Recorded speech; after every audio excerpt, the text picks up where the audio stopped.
So now it's time to talk about the fourth pillar of well-rounded excellence, which is health and fitness. Yes, I know this one is same old for many of you who heard this from all sorts of influencers or gurus and things like that, or fitness trainers or productivity experts. But the truth is, most of them kind of have a point. If you don't have your health, fitness figured out, then you might as well stop talking right now. Because again, of course, the foundational values and value system that we talked about in a different video, that's your starting point in understanding yourself as a human and what character you're trying to shape and what kind of foundational principles you identify with. But health and fitness is also determines literally your existence, your survival, and ability to thrive and strive for what is that you are striving for, right? I know that seems quite broad, but don't worry, we will get down to the specifics in a second. So when it comes to health and fitness, people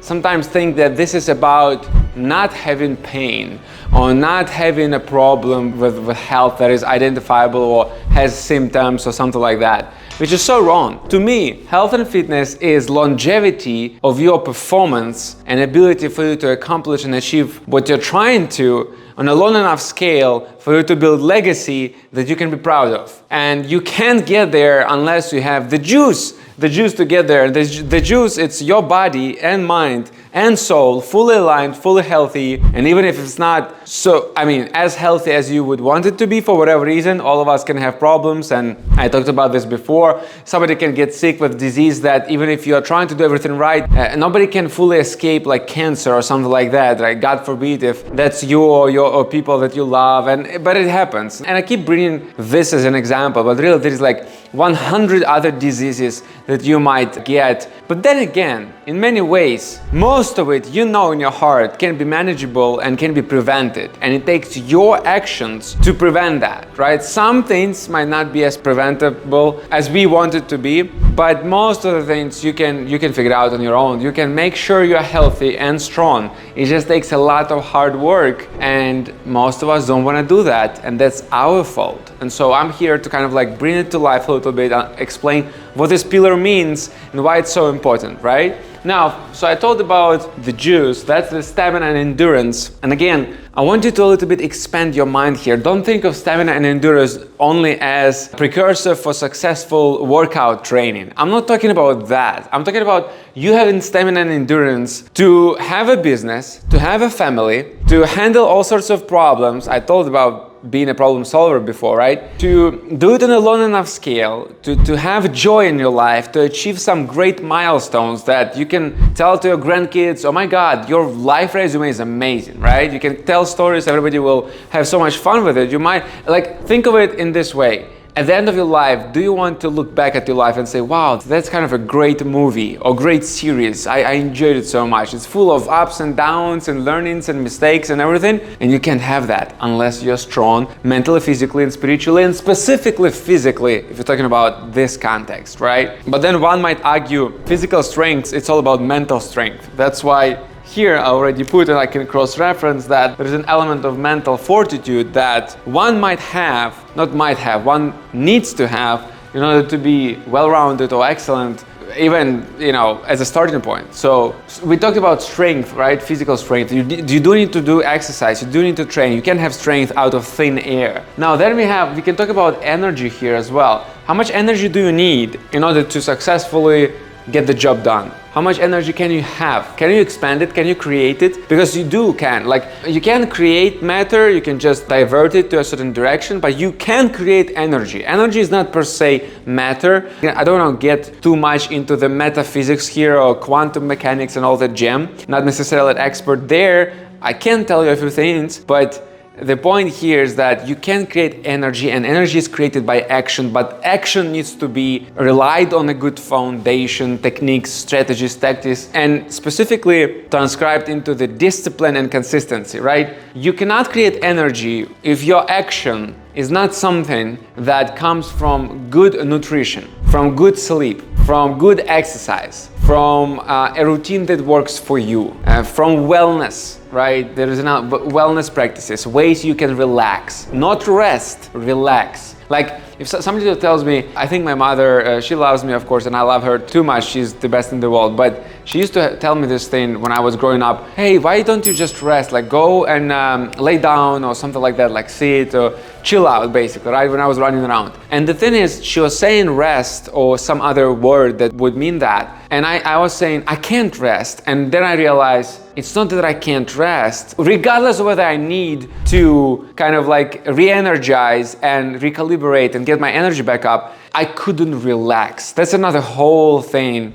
that also is partially emotional intelligence, self-awareness, self-management, but partially it's health and fitness, how you approach this pillar in terms of wellness, right? When it comes to being able to relax. So it's like finding ways to rest and relax and care for yourself. At the same time, being super strong, challenging yourself and testing, right? It's the spectrum in which on one hand, you do have to find days or hours or minutes of your life where you, in a calm state, in a relaxed state, you are recalibrating, you're re-energized, you're in nature, you are centered, but you're also focused on the outward so that you are not too self-centered. There is misconception.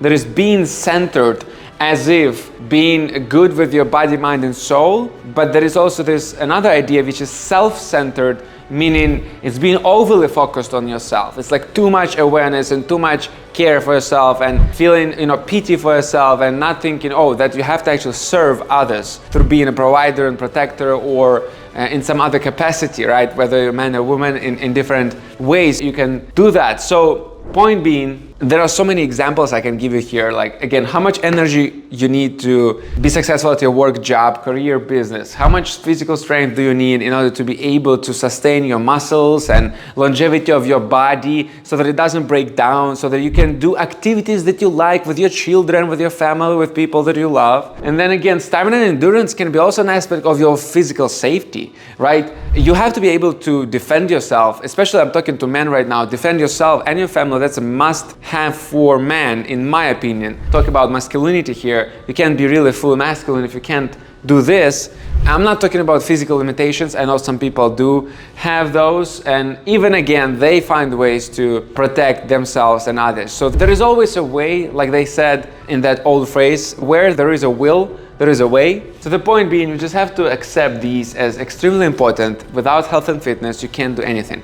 Now, if you talk about some self-discovery questions in the same manner we talked about other pillars, you can ask yourself, actually, what is my current fitness level? I'm reminding you, those other resources attached to this course or on my website, they will give you much more self-discovery questions. This is just a starting point to tease you kind of and show you what you need to be thinking about. So if you don't even know your fitness level, well, too bad. Gotta go to the gym, gotta figure it out. Don't go too hard on yourself on the first day if you did not work out for a long time. But over time, when you start becoming less and less sore because you become stronger, identify your max. Figure out how much you bench, figure out how long can you run, figure out how much can you hold your breath underwater, all those kind of things in different scenarios, because you never know where you will end up in life. I understand we don't live in the jungle necessarily these days, but having some earth skills, by the way, how to make fire and all that, which is a different pillar I'm gonna talk about, but even in the context of your fitness, right, and your health, if you don't know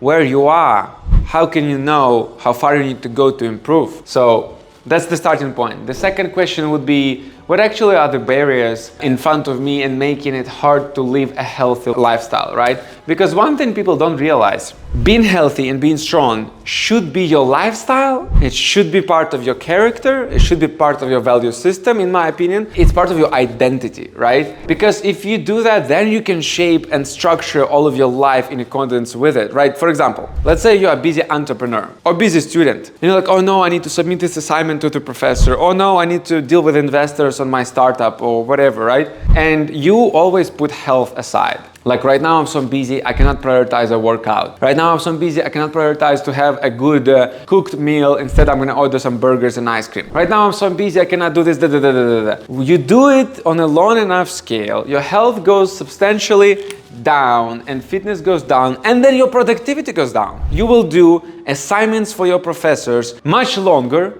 You will lose your investors when you're trying to raise funds for your startup because you will not sound as compelling. You will not have enough energy to deal with all of their questions and objections, right? If you are not gonna have stamina to just, power through whatever the challenge you're experiencing, then what are we talking about here, right? It doesn't matter what you need to do. So never deprioritize the health and fitness, because thanks to this, you will be able to do things faster, more effectively, more efficiently, and on a more sustainable level, right? We're talking about longevity. I did not say much, but again, you do want to live long, right? Or at least long enough to, like I said, build some legacy and have joy in your life and achieve that multiple milestones. And I understand that it's not necessarily always only about destination. It's both destination and journey.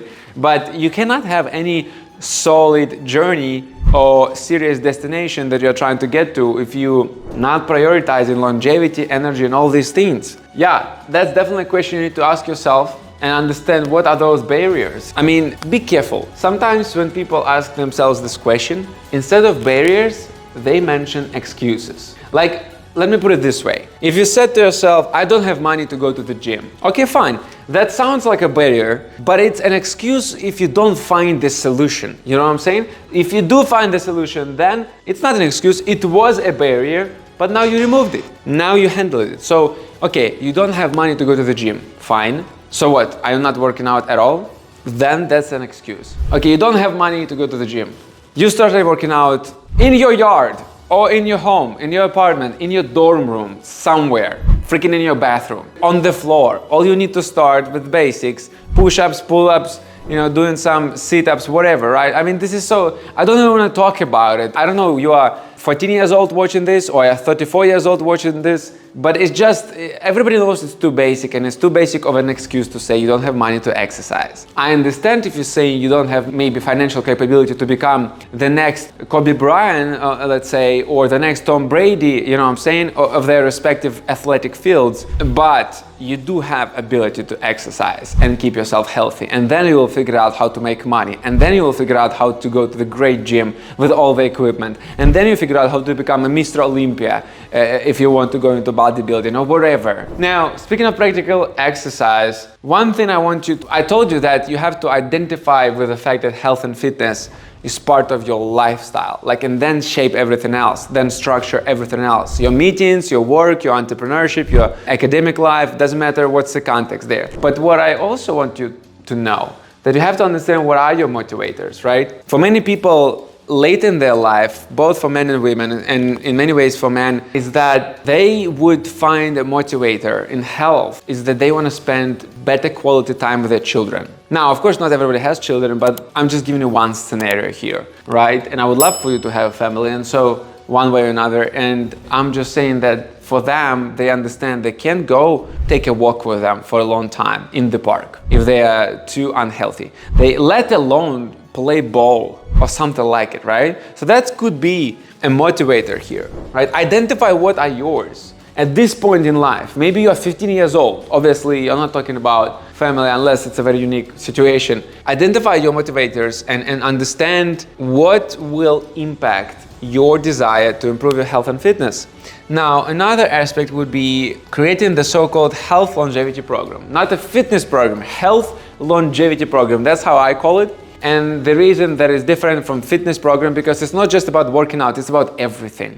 How you sleep, how you exercise, what you eat, what's your routines, when do you need to change your routines, what are your methods, what are your motivators, why do you do this, what's the purpose, what's the end goal, what's the journey. Literally from A to Z, how can you be stronger, how can you have a better stamina and endurance, how can you live longer, do the activities you want with the people you love, how can you find ways to relax and sometimes to rest and figure out your wellness, and how can you be stronger mentally? What's your mental fortitude look like? So for that, you need to create a program that is with a mindset of health longevity versus just call it, oh, I have this one diet, I have this one element. I'm about teaching you how to be well-rounded. If you even take this well-rounded aspect and put it only in the context of health and fitness, you by default cannot rely only on one thing. People say, oh, as long as you work out, you can eat whatever you want. No, you can't. I mean, you can, but if you want to damage your body, no problem, go for it. I don't. So I would prefer to have longevity. So I'm gonna eat right and exercise and do all other 1,500 things I need to do in order to get this pillar to the 100 points out of 100 and skyrocket it and have a chance to be a well-rounded high performer that I want to be myself and I want you to be as well. Now, the last one, which is another just example. It's accepting the challenge or accepting the challenges, whether it's a small, unique scenario or specific context. For example, I went scuba diving for the first time in Florida. It was a beautiful experience, but there was a few things where I was challenged with. Like, for example, I was challenged with equalizing ears when you have to pinch your nose and kind of equalize, because the pressure changes, right, when you go down deep. And I was struck by severe pain in my ear, and it was very weird, unusual. I thought I have some sinus problem or something like it. And I thought that I'm not gonna be able to do it for a second. But I wanted to do it, and I was persistent enough, and I was inspired by this activity. I wanted to challenge myself, and although it was hard in some points of that activity, I still was able to accomplish that. I got certified with the open water certification. It's just a starting point for scuba divers, right? But it was an amazing experience. Because of the mindset that I had, that I'm gonna accept the challenge that comes my way, I was able to be, 40 feet underwater. I saw some nurse sharks and stingrays. I don't know if you like it. Maybe that's not your adventure sport. Okay, you are not into it, but I loved it, and I was just grateful that I was able to accomplish that. Again, that is just one example of the challenge I had there, but there was many more. I have contact lenses, so the whole trying to defog the mask and clean it was challenging. Underwater is crazy. I was thinking, oh my God, I'm not gonna see anything. I'm gonna dive in deep and not being able to come up. So all these thoughts, right? You gotta accept challenges that come your way, whether you want it or not, and you need to challenge yourself with your own initiative, right? So, because again, to be healthy and strong also means to have some level of fortitude. To have any level of fortitude, you gotta challenge yourself. All right, my friends, I hope you got some good ideas from this video. We'll talk about productivity and performance next, which you can see it kind of flows from health and fitness, and I would love to get you some good insights there as well. All right, see you in the next video.